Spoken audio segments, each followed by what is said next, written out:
I'm Anthony Fio, and you're listening to the Talk Carby to Me podcast. We are now live. This is podcast episode 1 of the Talk Carby to Me podcast. My name is Anthony, and I'm joined by my great friend and colleague, Sandra. Hey guys, what's up? I'm your registered dietitian. So, how's your day going? It's going. Exciting things are happening. Babies Yeah, are being born.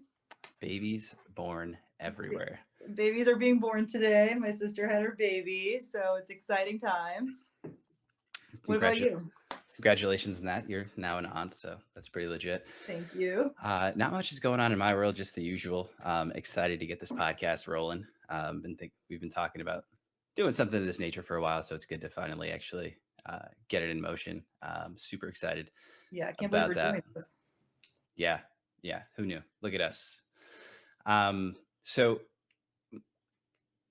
my name is Anthony. I'm a personal trainer, nutrition coach. A lot of what I do centers around helping people build diets that work for them. A lot of times you see, fad diets out there that are kind of all over the place. There's a lot of marketing around them and stuff like that. So I usually try to help people navigate that in a very simplistic way. Obviously, certain diets aren't going to work for everyone's lifestyle. So um, came together with Sandra. I use her for a lot of information, a lot of help with my own diet even and stuff like that. So we kind of wanted to get this podcast going just to kind of have resources out there available that kind of like make sense and are practical. I think now in the fitness and nutrition industry, when you look around, there's so much information, like all the information is available that you could ever want. But there's a lot to sift through. Like you got one camp saying this, another tribe is over here, and everything is just kind of all over the place. So kind of looking to create a centralized kind of community tribe type thing, but just kind of a group of resources that you can pick and pop from. A lot of habit focused stuff as well to kind of add and improve your life. Yeah, and why don't you, since we're on the subject of you right now, why don't you tell us like about your background and how you got into all of it and all of that good stuff? Oh, the origin story. Yeah. Um, so I grew up in the Northeast. I started out working in retail. I worked in retail for a long time. What kind of retail? I was at Best Buy for a while. Started out there. It started as beer money. While I was kind of figuring my life out around like 19, 20, stuff like that. And it's funny how if you stick at a place long enough, you kind of become part of the building. So eventually, I learned a lot there. Met so many good people, a lot of great leaders there. I wouldn't trade that time period of my life for anything. There was so much that I learned about like business, sales, interacting with people, talking to complete strangers, and things of that nature. Eventually, I had outgrown my goals that I wanted to do there, and I started looking at personal training and things like that. It's funny enough, I tell this story all the time. I was actually talking to a girl. Um, and there was some interest there, a little flirty back and forth. We had gone on a couple dates. And one of the things that was like the nail in the coffin, she's like, "Hey, you're way too skinny, you're way too scrawny," and stuff like that. So I'm like, "Oh no." And then that was like the thing that ended it. So we put that in the motivation bag. And since then, never looked back. It's been nutrition coaching, personal training. Um, so bounced around a little bit over the years, which we'll talk about as we go. But that's kind of what got me into it. One of the things that I picked up with my time working in retail and being a sales leader was coaching. The idea behind it, obviously, you take someone and you can teach them things, create good habits. You can bring out the best in that person. And that was something that I found super rewarding about that job. So when I made the career change into fitness, it's kind of like the same thing. It's taking someone who you might not have an idea of where you want to go in terms of like a fitness journey, and kind of bringing out the best in that person, right? So can I get you to express the best version of yourself from a health standpoint? Like, can I make you move better? Can I make you eat better? Are you more confident? And then and it's my firm belief, right? As you continue to do that, right, their interaction with the world improves, right? If you take someone, a lot of times, a lot of people are going through a lot of issues in their lives and things like that. If they can feel a little better about themselves, they'll approach certain situations in their lives a little bit better. And I think if we all, can kind of work on that a little bit, not to sound too cliche, but the world kind of be a better place, a little It'd bit be a easier to better get through the place. day, right? Yeah. All I want I'm starting this podcast for world peace. There it is. One episode at a time. Yeah, world peace, one episode at a time. Yeah. Talk Harvey to me. Well, I guess we'll just bounce over then to me and I'll share a little bit more about me. I'm Sandra, I'm a registered dietitian, and I'm also a personal trainer. Technically, I'm an exercise physiologist, but Ooh. oh, big words there. I kind of started my career from a point of just wanting to learn more about nutrition and just being really frustrated with there being so much like polarizing information out there that I said, screw it, I'm just going to go to school for it. At the time, there was only a sports nutrition program available to me, so I got my master's degree actually in sports nutrition, which serves you nothing. Little fun fact: if you want to be a dietitian, it's just a good a good time. While in sports nutrition, that's when I fell in love with the exercise world. So then I started becoming a personal trainer to support my life as a registered dietitian, or on my journey to be a registered dietitian. So I've had clinical experience. I've been in bariatric settings, got to see some surgery, which was really cool. And then I decided to stay more in my fitness industry. And I started working out of a gym. So I was a dietitian at a gym, helping people lose weight. And that's really become like my bread and butter is how to get people to lose weight, feel a little more confident, and really help educate people on nutrition because it is so polarizing. The cool part about the people that I did get to meet and the clients I got to work with is, yeah, they want to lose weight, but there's also a lot of clinical stuff that go on at the same time. And so I got to still stay in the clinical realm while still helping people lose weight and train them at the same time too. So So yeah. when you say clinical, like, are you in a hospital? Like, what was that like? Yeah, so I really was in a hospital for a few months. Every dietitian has to go through that for their clinical internship experience. I was actually in a long-term acute care facility, which basically is an extended ICU unit. So I got to work with like really complex cases. Like if you only had one disease, I mean, that was like you probably weren't in that hospital. Like you had a laundry list of diseases and you had to navigate that nutritionally through that. So that's why like nutrition is kind of a complicated topic because you have to talk about it all kind of depends on who are you talking about, who's the person that you're talking about. Like are they a healthy individual person? Are they an athlete or are they sick? Right. So that's where nutrition gets really complicated. And that's kind of why nutrition is complicated. There's not like a one size fit all answer or Yeah, solution. nutrition is so complicated. So, that's awesome though that you got to be in a hospital setting. Yeah, it was great. Personally, I'm a nutrition coach, so there's obviously differences between working with a nutrition coach and working with a dietitian. I'll let Sandra kind of touch on that if you would. Oh shit. Okay. Can I curse on this? Yeah, who Okay. cares? Fuck it. All right. So like differences between the two basically. Yeah, like so if I'm let's say I'm someone and I'm looking at I'm looking to improve my nutrition, right? I'll obviously have the option of working with like a health and wellness coach, a nutrition coach, or a dietitian. Like what distinguishes like am I looking for a nutrition coach? Am I looking for a dietitian? And Oh, okay. Good question. So, I mean, technically, it really depends a lot on the state that you live in, because based on the state, there's different requirements. Well, requirements is the wrong word. Different um, ramifications. That's also the wrong word. criteria. No, like guidelines that you have to follow. Like, so basically, like a nutrition coach has more limitations in Florida than they do in California, for instance. So like a nutrition coach in the state of Florida, they're not allowed to prescribe like your macros for you. They're not allowed to tell you how many calories you can eat. They can't even tell you what you are supposed to be eating. They have to just give you rough guidelines, and you have to stick to the government guidelines for the most part. They can tell, like a nutrition coach can say, well, I eat blueberries and oatmeal for breakfast. I can't tell you to eat it, but this is what I do. You know what I mean? Interesting. Yeah. Versus in California, a nutrition coach can be much more like liberal with that. Like I think they can prescribe calories. I'm not 100% sure. Like, so every state has its own little laws like that. But basically, a registered dietitian is part of the medical community. So every single hospital has a registered dietitian. Like we're much more like of a medical branch in some extent, but we fall. You'll see us across many different industries. So we are allowed to tell you how many calories you're eating. Like we can write you meal plans, et cetera, depending on your state. A nutrition coach. Even I've worked with a lot of qualified nutrition coaches, hence why I'm sitting here with Anthony, right?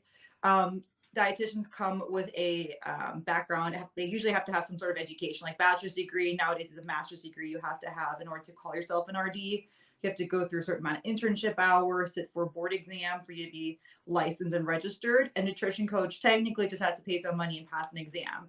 But that kind of downgrades a lot of nutrition coaches, if I just say it that way. So a lot of nutrition coaches, especially in the fitness world, know a lot about food and know a lot about nutrition and know a lot about how to get people results without being an RD.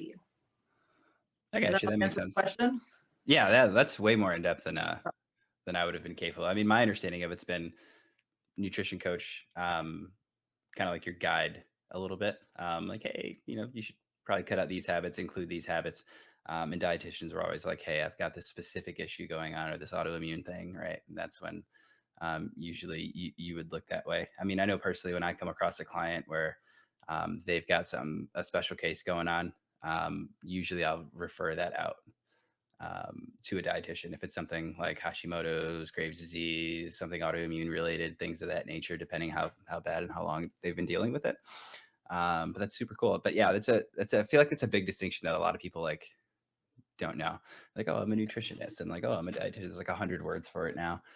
Yeah, Um, totally. And dietitians get very offended if you call them a nutritionist, but I've never been one of those people. yeah, y'all are a certain kind of pride over there in that tribe. Which I mean, I guess it makes sense. I mean, that's a lot of time that goes into it, for sure. Yeah. I mean, there's a lot of investment that goes into being a registered dietitian. And then you get like, and then you kind of get I mean, your career kind of gets like looked down upon a lot, too. So, we don't always have like the best reputation either. A lot of people say, oh, a lot of dietitians are overweight and stuff like that. So there's definitely like a certain reputation that we have.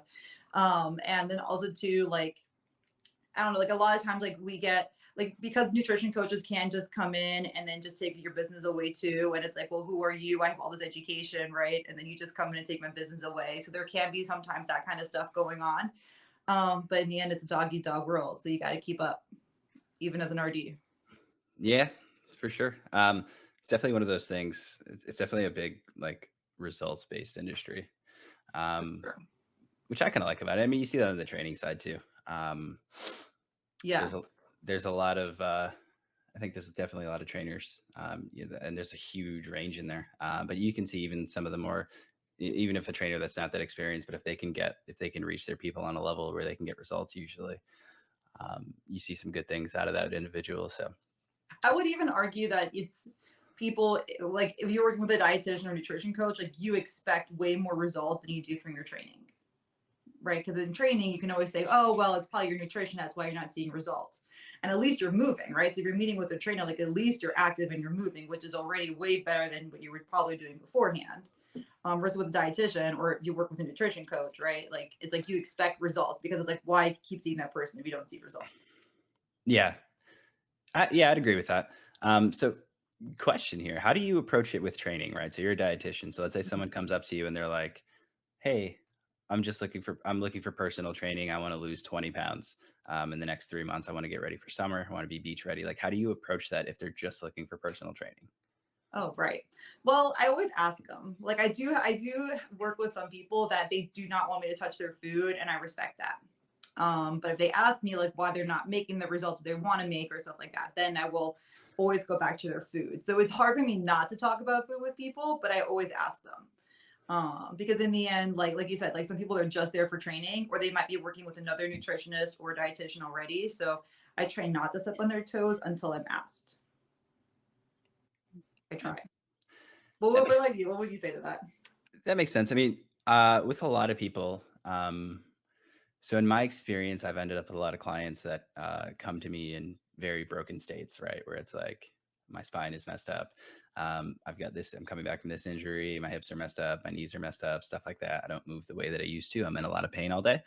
Um, So a lot of my clients, like, especially in the recent years, it's been more about like help me feel better, help me move better, right? So I'd like to leave the gym and walk around and not feel like I'm the Tin Man, right? Or some version of Frankenstein's monster or something like that, right? So um, when I do have clients that are like, okay, so movement capability is not a thing, and that's generally I'll start with movement, right? So like, what kind of movement do you have? Okay, you can't really do this well. We're going to teach you that movement pattern, right? So someone, let's say they don't use their hips when they bend over, right? So obviously hinging is going to be an option or an opportunity, right? So we're going to work on hinging, and then once we have that pattern set in, we'll kind of work on that. But what I generally explain to people, especially if it's weight loss, a lot of weight loss is going to come specifically from your nutrition and your eating habits and stuff like that. I've had plenty of clients that are just on the nutrition side, whereas now, when I say just on the nutrition side, I'm just working with them with nutrition, and they actually don't go to the gym or exercise at all. So I've had a handful of clients like that we've actually had some success through that. Just going through, hey, let's fix this habit, let's fix that habit. Here's what you should focus on. Try to look at it this way, and a lot of it becomes like educational. Um, and the funny thing is that you end up interacting a lot with people's habits. It's way more like it's different from the training side of it, where it's like, hey, I had a bad workout today because I was tired, or the day was long, or like I've been killing this program, or it just wasn't my day. On nutrition side, it's different. It's like it's more psychological, or it's like something horrible happened at work, and then it triggered this feeling, which triggered this craving, which triggered this, and now I feel bad, and then like it just that goes on and on, that kind of snowball effect. But to get back to the question at hand, I generally explain to people, hey, if we're working together, um, we're going to talk a little bit about your food. A lot of times I'll phrase it from the standpoint of I want to know what you've eaten in the last 24 hours. So when we work out, it's appropriate. And as I build that trust through that conversation where it's like, oh, what'd you eat last night? And I was like, oh, I didn't eat, or I didn't eat this morning. And we can kind of start to plug a few of those gaps. And then because ultimately, I mean, you're going to have to change something, right? So if you have a weight loss goal and you're working out, at some point, something's going to have to give, because in the beginning, you can get some goals. You can hit some goals, you can hit some benchmarks. But I think if you don't change a couple habits in your nutrition at some point, it's going to come a point where it's going to catch up to you, and that'll either that'll be a plateau. You might stop recovering as well, and things like that. So, it generally always, for me anyway, it'll usually go hand in hand. I haven't really met too many people that came to me and like, "Hey, my diet's perfect. Just teach me how to move."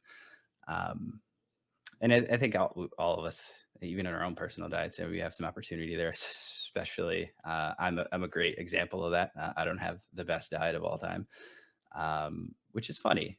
But there are reasons to that, and we'll kind of talk about that as we go, and I'll give that full disclosure on that. On your diet and your special foods.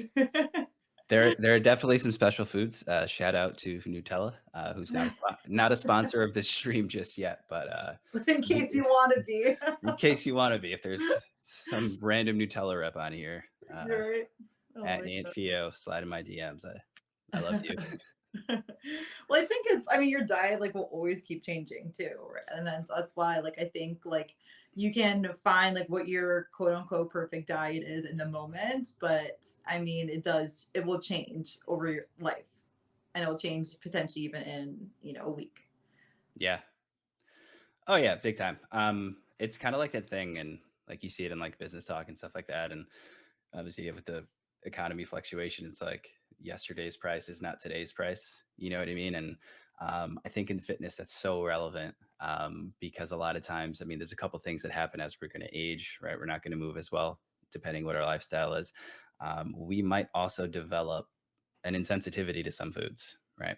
Some things, and insensitivity, right, in terms of nutrition, isn't like I ate peanuts and I have a peanut allergy and now I'm dying. It's more about discomfort, bloating. It can cause issues with your metabolism and things like that. So, um, I think Totally. those things can kind of creep up as you age, and like the variables are different. And that's Yeah. something that definitely sticks out too. Yeah. Um, I also think like to kind of like hop on the bandwagon for a sec, like whatever your like if your nutrition habits don't change, or let me put it differently. If you have bad nutrition habits when you're younger and they don't change in your life, like that will catch up to you eventually. Like I think what one of the most fascinating things I find about food is that how much it influences everything. Like it influences like how you feel, how you like you move, your energy levels, how you sleep. Like it literally influences everything. And you like it's especially with your workouts. Like you can have a really great workout if you're in a really great nutrition program, and then if your nutrition just isn't on point, like you just will feel miserable in the gym. So I just think it's so fascinating. Oh yeah, it's definitely a huge dictator of like how your day can go, how your week can go. And I think some people make the mistake of it's not so much like food is fuel, right? Where it's certainly an energy source, but it's definitely going to dictate, what you're going to be doing from a performance standpoint. Whether that's I'm lifting heavy today, or I'm running, or I'm working out for X outcome, something like that. So um, yeah, definitely a huge indicator, and I think you touched on a few things that we'll kind of continue to go over and build on, right? Talking about like how it affects sleep and stuff like that, and uh, so kind of Yeah. going kind of going in like you mentioned this perfect diet kind of thing. Like, Hmm. so what's your opinion on someone achieving a perfect diet? I mean, I think like if we just want to be, I don't know, kind of funny, like yeah, there you can have a perfect diet in a perfect moment, maybe potentially for you, but there really is no such thing as a perfect diet, right? Like Yeah, there is like every person's got every person's gonna look differently. That's why there are nutrition coaches and dietitians, right? Because everyone has like such a needs like such a personalized diet. So there is no such thing as a perfect diet. There might be like a perfect diet for you in that moment for that person, right? But that even that will change. So yeah. I think, I mean, you look at it in terms of like the diets that are available, they all work. Every yeah. single one, every single diet out there works. Like, public service announcement, you heard it here first. Every diet that you see marketed, they all work. Um, they And just don't. everyone finds benefits to it. Sorry to cut you off, No, but it's fine. like someone that goes vegan and feels better, like great, good for you. Someone goes carnivore and feels better, like yay, good for you. And if you have a hard time handling either one of those diets, like maybe that's just not the path for you. You need something more in between of that. Yeah, and I think that's such a you're spot on there. Every diet works. They just don't work for everyone. I think the story that I find myself talking a lot with clients and stuff like that, is there was a doctor. Uh, I don't want to misspeak. He might be a doctor. He definitely works at a very prestigious university. Um, he uh, he built a diet on just Oreos, and he just kept his calories like kind of like what the recommended amount should be. And he actually lost weight eating only Oreos. Yeah, And you know what I mean. And like for some people, like that's the desired outcome of a diet, right? I want to diet to lose weight, and you can do it on Oreos. You're probably going to be very hungry, and probably gonna you're probably gonna have some issues going on, but technically if that's your only goal in your KPI, then yeah, it's definitely possible. um, totally. I mean, if you want to like lose weight on McDonald's, like we can build that for you, but you probably won't love us that much. they've gotten a little better. I don't eat a lot of McDonald's, but I dabble here and there. Shout out to my odd diet. But The um, other day, I gotta tell this story. So a few weeks ago, I went to McDonald's after many years, and I wanted their snack wrap, and like I did not know that they don't make this anymore. devastating.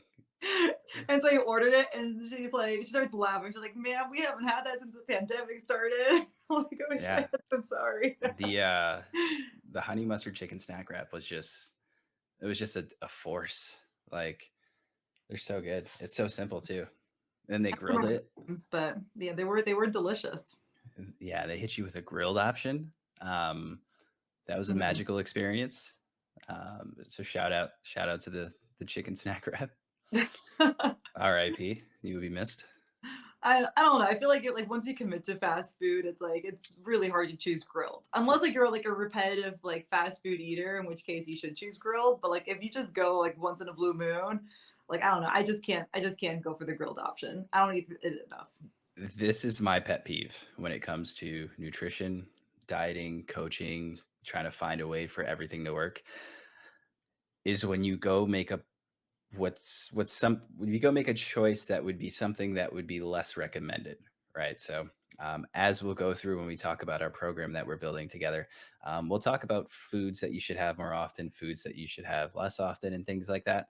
Um, when you look at those foods that you should have left often, when people go make that choice, right? So it's like I'm going to, and for lack of a better term, in some circles, it's called a cheat meal, or something like that. Right? I'm going to go have my cheat meal. I'm going to try to pick a healthy option of the cheat meal. It's like no, Yeah, just like proceed. get the pizza, get add the extra patty, like just go ham, like Yeah, go all in on it. Like if you're gonna do it, be about it. For a long time, when I was getting in shape, my cheat meal, it was about every 2 weeks. We were very different then. It was about every 2 weeks. It was a large pizza and a pint of Ben and Jerry's ice cream, Americone Dream, in one shot. Like the whole meal just going down. Um, and that was great. I mean, one of the things with that kind of when you look at building a routine, right? If you know that you're someone that like, hey, I just love a quarter pounder with cheese from McDonald's, like I just love it. I'm not willing to give that up. Like, okay, find a way to get it in your diet, right? So right. you have that mental satisfaction of it, and then there are other meals that are around that. You work on improving them, right? Yeah. You bring up Um, something super interesting too. Like I always ask my clients when I start working with them, I'm like, what's your non-negotiable? Like, yeah, what is it that you just like? If I said you can never have this ever again, which that doesn't exist, but I like to pose that as like a theoretical exercise, and like what is it that you need to have in your program? And a lot of times it's like stuff like that, or it's like don't touch my coffee. yeah, You know? yeah.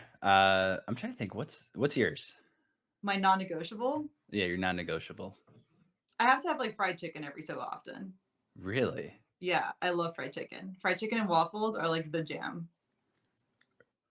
I was not expecting that at all. Really? Yeah, I don't know what I would have expected. I definitely wasn't expecting you to say fried chicken. Yeah, no, definitely. As a matter of fact, the meal that I had on my wedding day was fried chicken and waffles. Really, in the dress? Yeah. Well, I Just don't. It wasn't like we had like a civil wedding, right? So it wasn't like yeah. the big production. And we went to a restaurant. But yeah, it was fried chicken and waffles. So what you're saying is by episode 50, we're gonna have the big production with fried chicken. Maybe, probably not, but maybe. What's your like non-negotiable? Um, Mine is really random. It's my non-negotiable is a toasted bagel with Nutella. Oh, that's pretty simple. Oh yeah, it's really a Nutella. I mean, I would eat Nutella, and I mean, we've worked together long enough. You've seen me eat Nutella out of the jar with a spoon. Yeah. Shout out mental health. Um, that's the effect that working at Globo Gym will have on you. You will eat Nutella from a jar. Um, the It's delicious. I've done it before too. It is really good, and I was never a Nutella when I was young. Like that wasn't something that was Really? like available in my household, and Oh, like I had like that for like the first time that I did it, because I don't eat a lot of bready things. Like I don't eat sandwiches. I have a burger here and there, and that's not really by choice. It's mostly just by simplicity. I think anyone who's seen my diet, um, when we're in kind of like a peak season, um, it's very, very simple. I don't use a lot of ingredients. Carb choices are usually going to be rice or potatoes or something, or sometimes I'll work in some pasta, but I just don't eat a lot of bready things. mm. Especially with sandwiches. Like, I don't know why. I just don't want to make a sandwich. Like, if someone makes me a sandwich, I'll eat it. But if I have to make the sandwich, I'm not here for it. Like, I'm good. You know what I mean? I don't know what it is. Is it like the effort level of it that you don't enjoy? I don't know. I don't know. It could be something to do with that. Huh. But it's like there's like 14 steps as opposed I can just reach into the container of deli meat and just eat it that way, and that's one step. Um, Yeah. I have nothing against people just eating straight up deli meat. You yeah, know? and I mean, deli meat I don't eat a lot of. But yeah, so Brett, for it was over the pandemic. I got really into bagels. And I was like, oh, I'm just gonna have a toasted bagel. I haven't had a bagel in like forever. Because obviously I'm from the Northeast. So up there, when you get a bagel with cream cheese from like a Dunkin' or something like that, right? They just give you like the entire tub of cream cheese. Like they're gonna give you all of their cream cheese. Oh, really? I didn't And know then that. and then they're gonna smash it. Yeah, it's pretty obnoxious sometimes. So if you love cream cheese, that's where you can go get it. Sometimes it's a bit much. But I was just like, I don't know, it was like a weird craving, and then, I was going to the gym one day, and I was like, "What if I put Nutella on this?" And we never looked back. We And saw a then new it was light. born. The Yeah. coffee tasted better from that point on, the air smelled better, the grass was greener, like, the sunlight was brighter. Uh, Do you want to know a so little fun fact about Nutella? hit me. The ingredients in Europe are different to the ingredients here in the United States. Really? Yeah, I'm pretty sure. I mean, we'd have to look this up, but I'm pretty sure that palm oil is not in the Nutella in Europe. Hmm, interesting. Yeah, I looked it up the other day recently because I had Nutella when I was in Europe, and then I bought some here. Um, I'm pregnant, so I feel like I can get away with some of these things. But anyway, I was like, what's the texture of it? Like it's so weird, so plasticky. It felt like, um, yeah. And so I looked it up. Ingredients are different. Yeah, interesting. I wonder how many things are like that. We should do, like, some research on that and do some, like, bring up some Oh, it's a comparisons. lot. I Yeah, went down like a rabbit hole. We should definitely do like a topic on that. It is so different and yeah. fascinating. And for those thinking, "Oh, Anthony's just randomly eating a bagel with Nutella." No, I eat the bagel and Nutella before I work out, like, immediately before I work out, then I go. If you've never tried it and you go to the gym in a tank top and you happen to hit upper body, and that's what's in your system, you will thank me for it, and you will probably agree with me that that is the ultimate, pre-workout, snack. I wouldn't call it a pre-workout meal, but that's definitely a solid snack. But that's where it falls into my category of things that I'm not willing to let go of.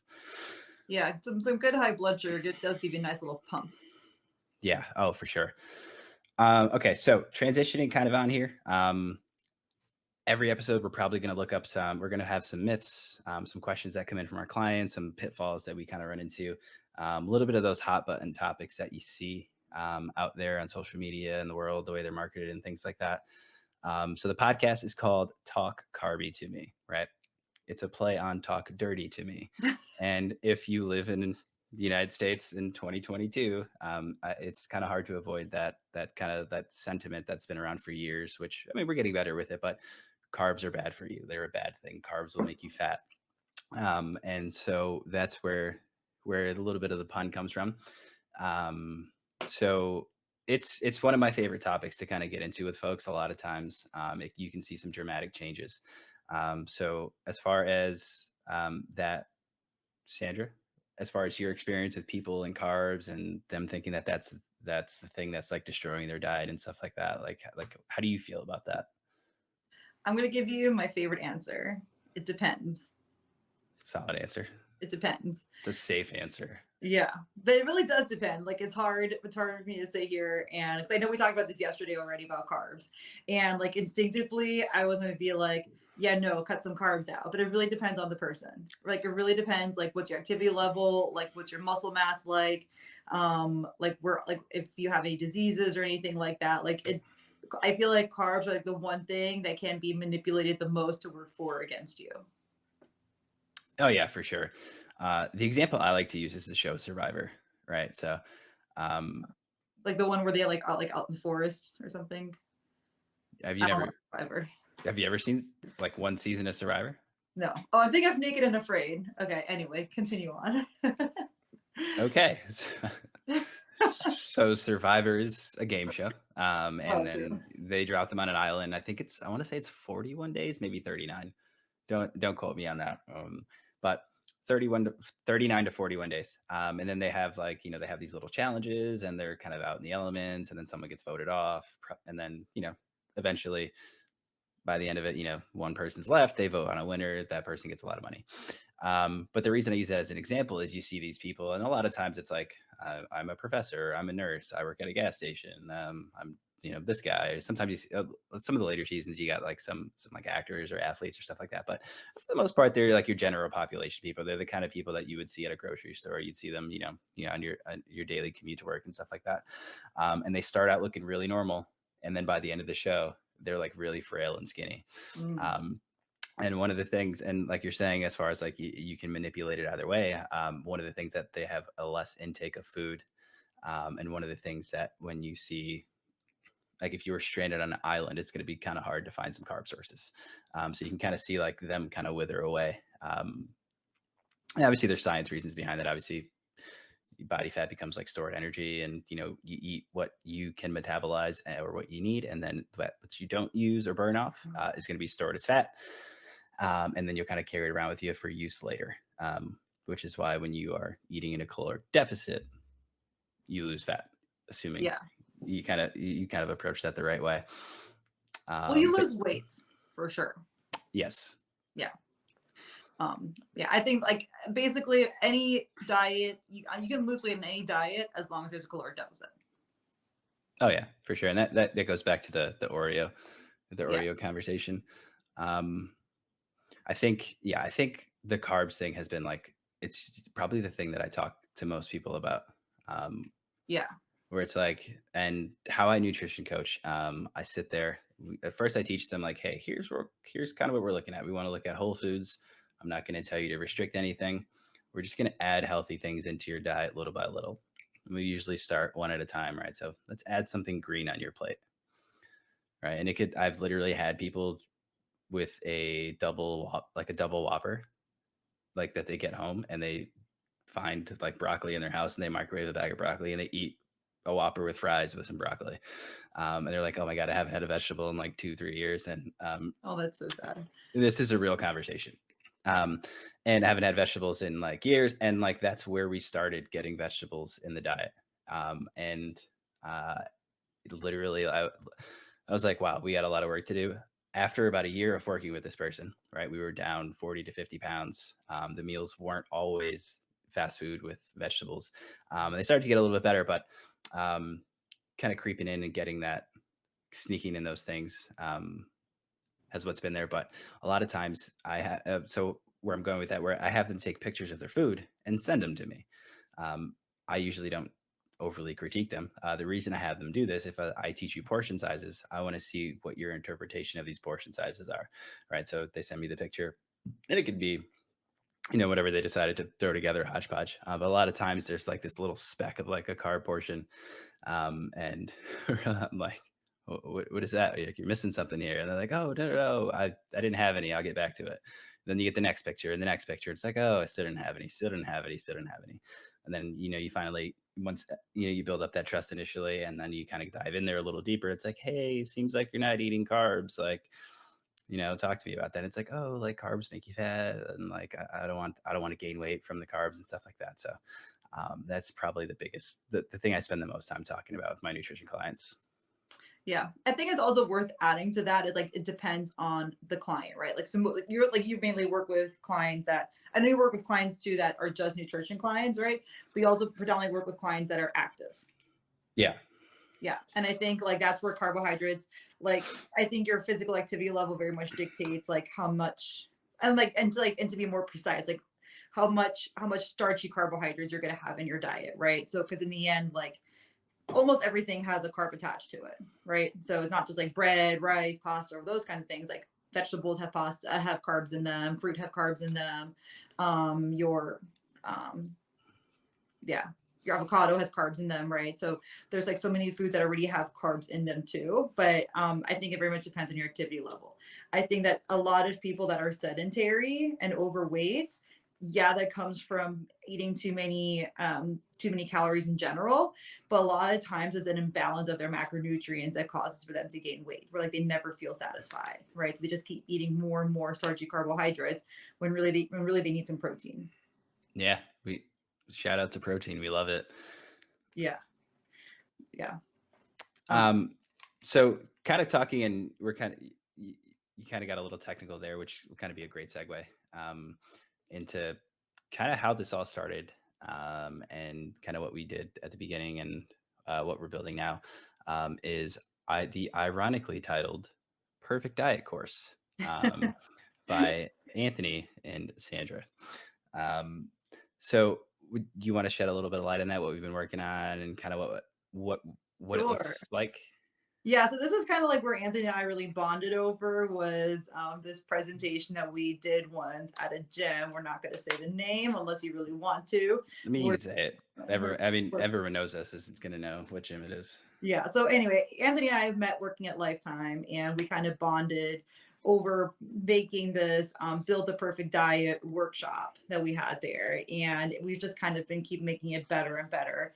But basically, within build the perfect diet, the conclusion is there is no such thing as a perfect diet, but we'll teach you ways on how to manipulate your own diet to get to your goals, right? So we go over different strategies if you're interested in gaining weight, losing weight, and stuff. And we very much also focus on different food groups in there, like your carbs, fats, and proteins. And we also talk about like the traffic light system, where it's like have more food, have more of these foods, have less of these foods, so you bring balance into your life. Crap, what was the question? Where was I going with this? What is it? Like, what's the so, I mean, you kinda answered the question. You Oh, okay. completely What answered. is it? So Yeah. basically, we're going to be working more and more. I tend to just talk. We will be working more and more on making this like available to everyone. We eventually want to make a course out of it that you can just purchase and tune into, and then you can have that as a resource for yourself. Yeah, absolutely. And we started doing this. Kind of the idea behind it was, so I was a nutrition coach for Lifetime. Lifetime's a great gym, by the way. I know I referred to it as Globo Gym. If you've been there, you get why I say it's Globo Gym. But it's a great place. They have What do a you ton of call it? Globo Gym. Have you seen the movie Dodgeball? No, You have not seen the movie Dodgeball? no, I've never even heard of it. Oh man. All right. We got some homework to do. Your homework before episode 2 is going to be to watch the movie Dodgeball. Oh, Jesus. Um, but basically, it's the concept is, without ruining the plot for you, of an Oscar-worthy movie. It's Feel basically free to ruin it. a big corporate gym, is Okay. Globo Gym, right? So, so as a nutrition coach there, I would meet new members, and we kind of go through and talk about like, hey, let's talk about like, this thing, or let's talk about building your diet. Like, where are you at now, and how can I help you? Um, and I kind of had the thought like, hey, let's do this where we can. I mean, we have the capability to just do this at mass, at scale. And that's kind of what started off as a couple workshops here and there. We titled it The Perfect Diet. Because if you've seen anything in the fitness industry for marketing or how that things are advertised, it's always advertised fairly ridiculous as far as the description. So, like Sandra was saying, there is no perfect diet, but you can have really, really good habits that make a really, really good diet for the way that you choose to live your life. Um, and that's kind of what the whole course is all about, right? So we're working on it. It's about 10 weeks long.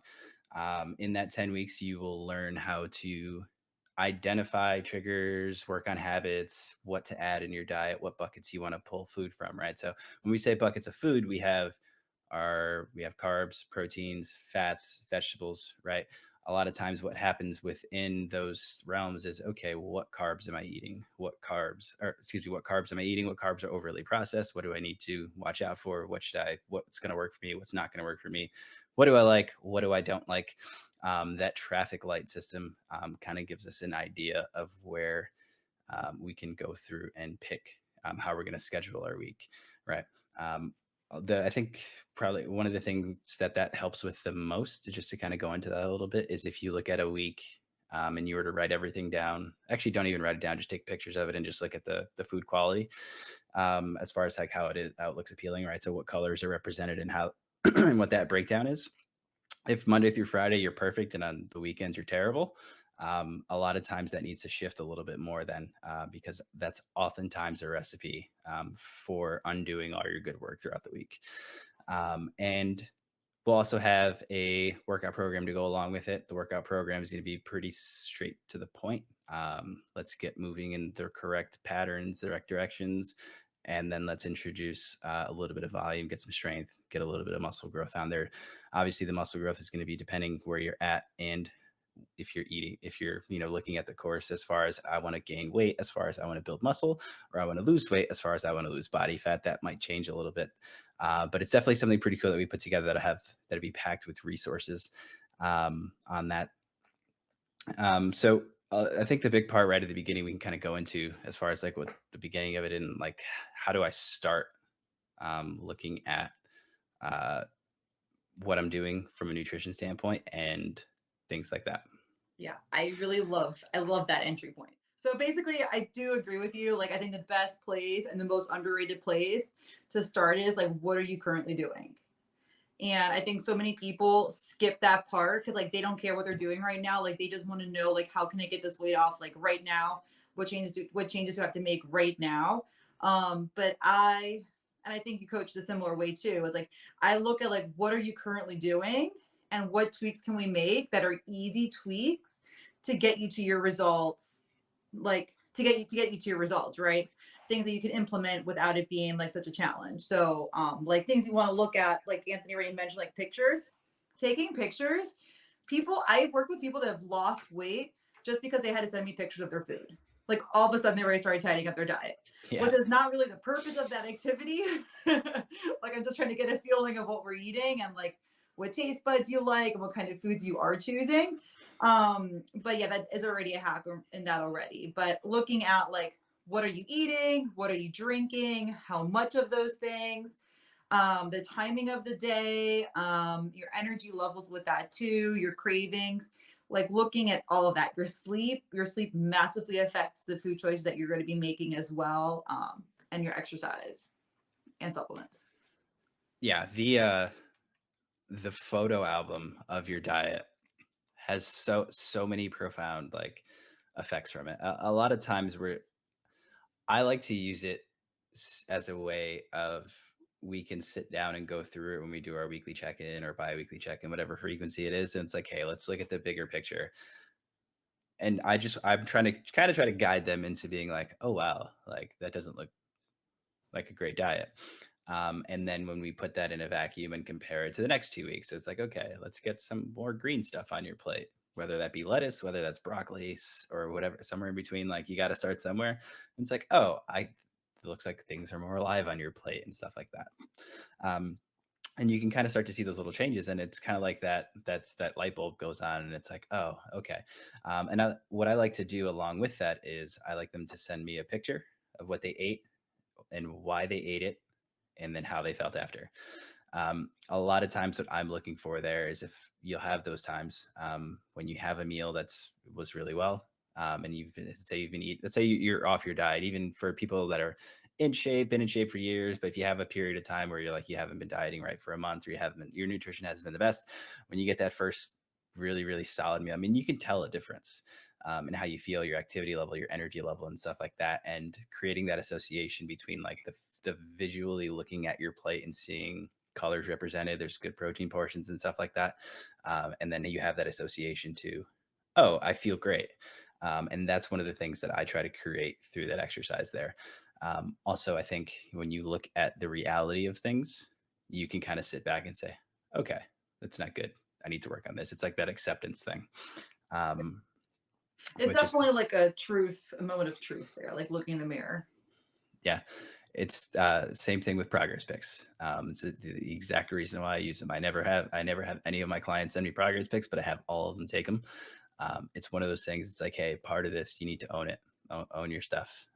And once you look in the mirror and you can say, okay, like this is important to me, and this is what I want to see change, it becomes much easier to change what you see.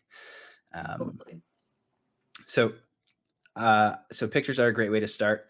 Um, I think one of the first lessons that's early on in the course is like whole foods and processed foods, right?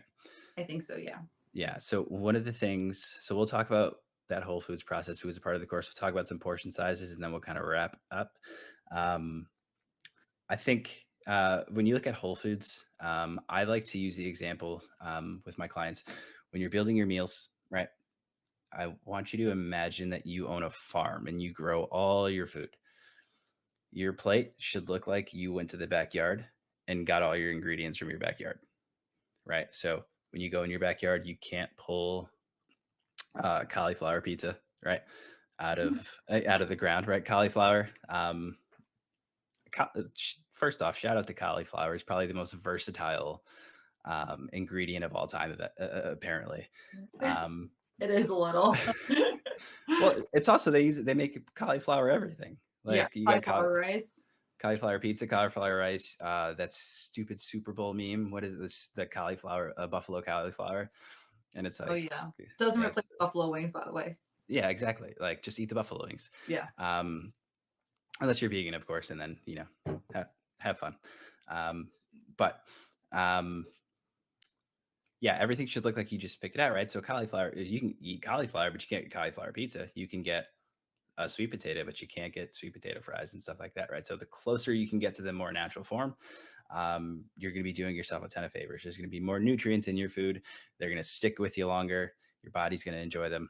And as from an overall health perspective, right, you're going to be a little bit more on your way, right? The closer that you can get to that form, right? So if you think of, I think apples are a great example, right? You have minimally processed would be something like an apple, unless you're eating one of those gigantic like apples that was grown like in a lab somewhere. Um, then you have like your immediate middle of the road where it's applesauce, where it's kind of like you still kind of got some of what used to be an apple, and then you just go straight up apple juice, where it's so far from its original form, where like you've lost a lot of the apple, I guess. Yeah, you've lost a lot of the apple, and obviously, apple, in my opinion, apple juice does not taste like apples. So, um, Yeah. Unless like you juice it yourself, in which case I would probably argue with you that's less processed. oh, of course, Yeah. yeah. Like Um, like Mott's is a Mott's that juice brand? Mott's apple juice. It's just yeah. like it's like not even juice, it's just like concentrate. Like Yeah. or is it even juice? I don't know. I don't even go down that aisle anymore. There all right, so not only is there a Nutella agent in the lobby, there's also gonna be a Mott's agent in the lobby that's gonna have some questions for you after And I have a lot the of people to answer conversation. to. Yeah, like, "Hey, the fact you need to get your facts right."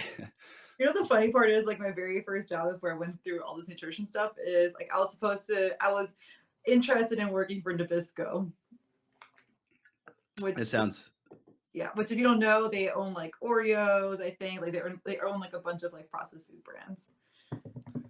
Or oh, I guess it's trust me. Mondelez, it turned into Mondelez. I don't even know what it's called anymore. But Me, uh Me and Nabisco go way back, if you know yeah. what I mean, like, trust me, I'm a big Oreo guy. Yeah. Um, But that's yeah. what that's a pretty legit, like was that, like, the dream job to work at Nabisco, or you wanted to work at Nabisco? No, it was just more like I was in the professional sales program at UCF at my undergrad, and it was like a year long like sales boot camp kind of a job, or kind of a program. And so a lot of big companies would come in, they try to recruit us, and that was one of the places I was interested in. I got you. It's pretty But sweet. yeah. But to kind of go back to your processed food conversation, I think a lot of times like people underestimate like what actually is a processed food because we're so used to going to the grocery store and seeing like everything in boxes and stuff like that too. But best rule of thumb usually is like if there's not a nutrition label on a food item, it's likely not processed. So the minute you see a nutrition label on a food, it's likely processed. Ooh, that's a good I've never looked at it that way. Now Yeah. that you mention it, yeah. But Um, like chicken, I guess, like chicken breasts, like that has a obviously a food label on there, but yeah. yeah. The other thing with labels and stuff like that, if you look at the ingredient count on your Yes. label, the less ingredients there are, the smaller that number is, the less processed it is. But I mean, looking at labels is kind of eye opening. Like you'll see some crazy stuff on there. It's like, oh, Yeah. that doesn't seem like something that I want in my broccoli. Also, the order matters on your food label. I know we're digressing a little bit, but the order matters too. So, with the order of ingredients on your food label are from heaviest to lightest. Yeah, absolutely. So, if your first ingredient is cane sugar, like there's a shit ton of sugar in that product, likely. Shout out Nutella again. There, there it is. I think in the United States, the first ingredient is palm oil.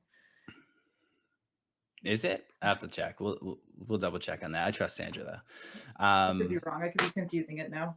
Yeah. So those early starter exercises, right? So the photo album, right? Just that awareness, right? I ate this. How do I feel right after it? That's also a good way to find out if there's something in your diet that you've added or that you've taken away that's maybe changed the way that you felt. That gets more into like eliminating food groups and stuff like that, which is part of the course that we'll kind of go into as we talk. The other thing is the taking a look at your pantry, your fridge, stuff like that. Like get out a checklist and like go through your pantry and like how many of these things, like how many things can I look at that I have in my home, and how many of them are stuff that looks like they came from a farm, like I grew them, or how close are they to their natural form? Are they pretty close, moderately close, not close at all. And kind of take a look at that, right? And now this doesn't mean that you're going to take a look, you're going to have this list, which for most of us is going to be shifted off to that not likely, or not very, excuse me, not very, why can't I talk? Farther from the whole food spectrum. Um, but you'll kind of have, you can kind of see that. And over time, you can slowly start to shift that, right? So if you change nothing about how you eat, you just change the quality of ingredients in what you eat, you will become healthier.